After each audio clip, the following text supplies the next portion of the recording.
Salam, gəlin bir anlıq dayanaq və iş yerindəki münasibətlər barədə bildiyimiz hər şeyi yenidən düşünək. Bu gün rəhbərinizlə olan münasibətinizə tamamilə fərqli bir bucaqdan baxacağıq və işdə uğur qazanmağın çox vaxt göz ardı edilən bir sirrini, rəhbərliyin idarə edilməsini birlikdə kəşf edəcəyik. Heç ağlınıza gəlibmi ki, siz də öz rəhbərinizi idarə edə bilərsiniz? Bəli, düz eşitdiniz. Bilirəm, bu fikir ilk baxışdan biraz qəribə səslənir, elə deyilmi? Sanki səlahiyyət həddini aşmaq kimi.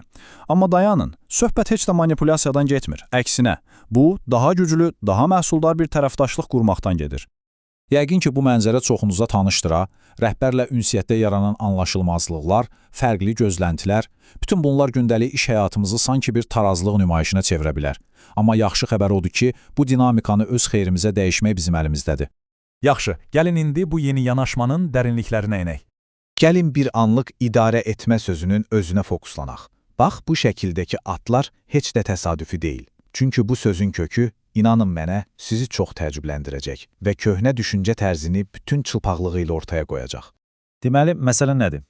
İdarə etmə sözü var ha, bu fransız dilindəki manage sözündən gəlir.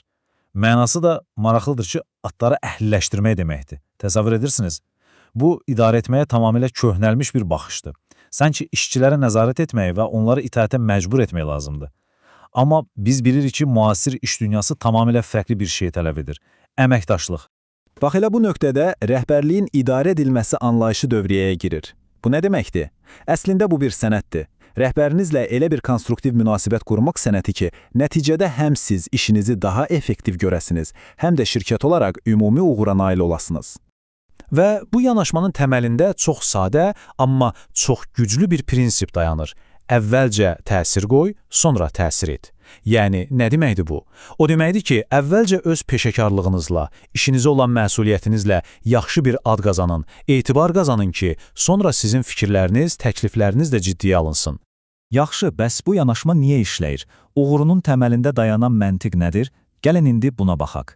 Əslində, hər şeyi düşündüyümüzdən daha sadədir. Baxın, heç bir rəhbər nə qədər bacarıqlı olsa olsun, bütün işləri tək başına görə bilməz. Mümkün deyil. Onların uğuru birbaşa kimdən asılıdır? Əlbəttə ki, komandasından. Yəni sizdən, sizin uğurunuzdan. Onların ən qiymətli resursu elə sizsiniz. Baxın, bu fikri məşhur idarə etmə mütəxəssisi Peter Drucker çox gözəl ifadə edib. O deyir ki, idarə etmənin əsas vəzifəsi komandanı məhsuldar etməkdir. Bu cümlə əslində hər şey deyir. Sizin məhsuldar olmağınız, uğur qazanmağınız birbaşa rəhbərinizin də marağındadır. Bu, onun işinin bir parçasıdır. Deməli, bütün bunlardan çıxan nəticə nədir? O ki, sizin maraqlarınızla rəhbərinizin maraqları əslində üst-üstə düşür. Yəni, bu bir qarşıdurma deyil, əksinə, qarşılıqlı aslılıqdır, bir tərəfdaşlıqdır. Unutmayın, sizin uğurunuz onun uğurudur. Onun uğuru isə sizin karyeranızda yeni qapılar açır. Hər kəs qazanır. Yaxşı, nəzəriyyə hissəsi aydındır. Amma bəlkə də soruşursunuz ki, bunu real həyatda necə edim? Gəlin indi işin praktik tərəfinə keçək və bir neçə konkret alətə baxaq. Və ilk, bəlkə də ən vacib addım anlamaqdır. Rəhbərinizin idarə etmə tərzini anlamaq. O qərarları necə qəbul edir? Tək başına, yoxsa komanda ilə məsləhətləşir? Məlumatı necə almağı sevir? Qısa xülasələr şəklində, yoxsa detallı hesabatlar?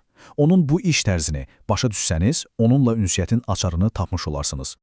Baxın, bu cədvəl bizə çox kömək edə bilər.